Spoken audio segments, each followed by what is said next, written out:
All right, today we're going to be working with triangles again. Surprise, surprise. And specifically, we're going to talk about inequalities in triangles. A lot of times what we've been talking about up to this point are actual equalities of something, um, like an angle or a side of a triangle, and working with our normal proofs, as we've demonstrated in the last couple classes with working with indirect proofs. Um, we are now kind of going the opposite way. So the first thing we have is we actually have a property to go through. And this is the comparison property of inequality. It states that if A equals B plus C and C is greater than 0, then A must be greater than B. Okay, so for example, we have 6 equals 4 plus 2. We know that to be a true statement. All right, with C being 4, we then know that 6 is going to be greater than 2, which we know is a true statement. All right. So, with that in mind, we can actually use this idea and apply it to our theorems that we're going to be talking about today.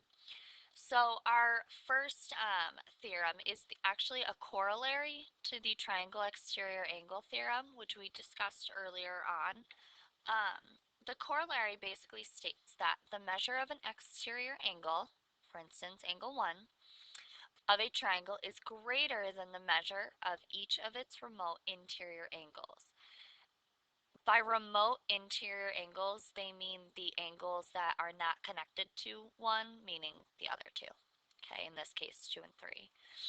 So what that means is if I were to add 2 plus 3, okay, it would be, or if 2 and 3 have to be less than 1, okay? 2 and 3 have to be less than 1, which is the same sort of idea as the comparison property of inequality, just using angle measurements. Okay? All right, so we can actually apply this corollary with a specific problem. For example, we have in triangle PQR, we have a measurement of angle Q is 45 degrees, and the measurement of angle R is 72 degrees. Find the measure of the exterior angle B. Okay, so it's always helpful to draw a diagram, which I always encourage you guys to do, which you know. And then it also says, then using the theorem, set the exterior angle, in this case x, equal to the sum of the two non-adjacent interior angles. So that means 72 plus 45 equals whatever x is, and so x equals 117.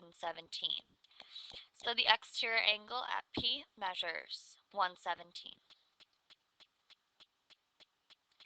All right. So the other problem that or the other theorem we're going to be talking about, and actually the last theorem we're going to be talking about for today, is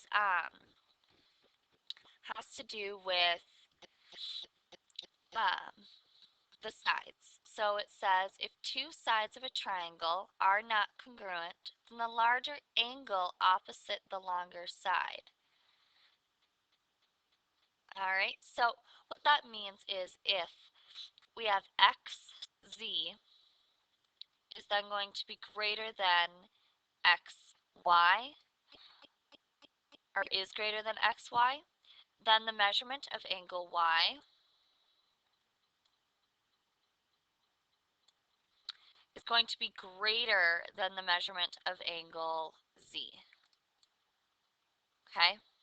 Because we're talking about this side is bigger than this side. So you see how they're across from each other. The bigger angles and the smaller angles are across from each other. Okay? So be prepared to have be using these theorems in our in class tomorrow, and also If you could please write your theorems and the property in your theorem section of your notebook, that would be great. I want to make sure you guys are keeping up on that. So if you have not been keeping up on that, make sure that you add these theorems as well as any other theorems you have not added there yet to your list. Okay. All right. Please let me know if you have any questions. Otherwise, we'll be talking about these inequalities in triangles some more tomorrow. Thanks.